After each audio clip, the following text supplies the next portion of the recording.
Приветствую вас! Друзья, сегодня мы с вами поговорим о кашле.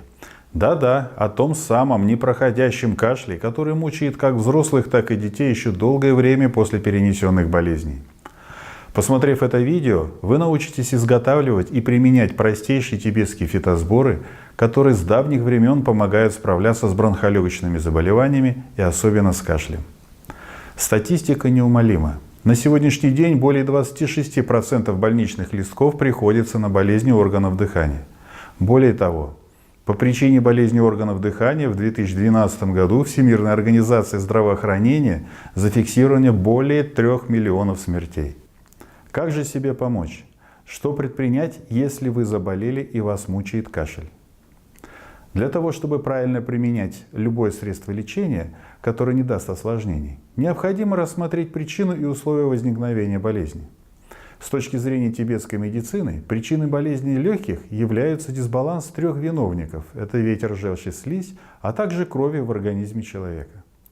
Условиями являются простудные заболевания, длительное пребывание в местности с плохой экологией воздуха или работа на вредном производстве без соответствующей защиты. Также физические перенапряжения, неправильный подбор рациона питания с преимуществом соленого, кислого и острого вкусов. Итак, у любой болезни есть начальная ее стадия, стадия подъема и стадия успокоения. Все болезни можно разделить на свежие и хронические. Сегодня я хочу вам предложить тибетский фитосбор, который применяется в форме отвара и, несомненно, принесет облегчение при всех болезнях легких, особенно на начальной стадии уже имеющихся болезней. Способ приготовления. Берем в равной пропорции мирабалан хибула, мирабалан бериллический и эмблику лекарственную. Этот трехкомпонентный состав используется в аюрведической медицине и называется трифола. Приобрести его можно в любом аюрведическом магазине. Добавляем к нему корни марены красильной, мариостистой, покрасневших листьев бадана толстолистного и звездчатку развилистую. Эти ингредиенты также берем в равной пропорции. Смешиваем и измельчаем до состояния порошка. Способ применения. 1/3 чайной ложки на 300 мл воды. Уварить до 150 мл на медленном огне. И принимать в теплом виде до завтрака за 30 минут и перед сном.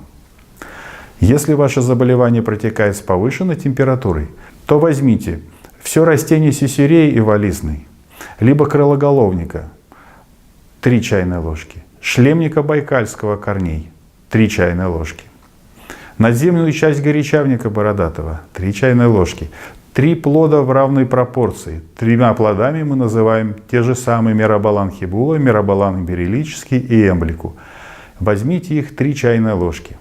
Также дивисила 4, состав и изготовление которого мы рассказывали вам в прошлом нашем видео. Также 3 чайные ложки. Способ изготовления. 1/3 чайной ложки на 300 мл воды. Уваривайте до 150 мл и употребляйте 2 раза в день, за 30 минут до обеда и перед сном в теплом виде. Этот отвар разрушает свежий и застарелый жар желчи, увеличение которой в организме и приводит к температуре, распространенный и скрытый жар в легких, помогает справиться с бронхолегочными заболеваниями, бронхитами, трахеобронхитами, сопровождаемыми кашлем, помогает при ОРЗ и ОРВИ. При закупорке, жаре, сухости, першении и охриплости в горле или глотке, кашле с выделением мокроты, возьмите плоды гвоздики 1 чайную ложку, песчанку волосовидную 3 чайные ложки, корень солодки уральской 2 чайные ложки, горячавку стебельчатую, цветочки 4 чайные ложки, корень сдутоплодника сибирского 2 чайные ложки и плоды мирабалана хибула. Напоминаем, что его мы берем без косточек. Смешиваем и измельчаем до состояния порошка. Способ применения. 1/3 чайной ложки за 30 минут до завтрака. Запиваем все теплой кипяченой водой. При сложных видах заболеваний легких необходимо лечение под наблюдением врача, где назначаются сложносоставные фитосборы. И многие из них готовить в домашних условиях тяжело. Как говорит старинная латинская пословица, предупрежден, значит вооружен.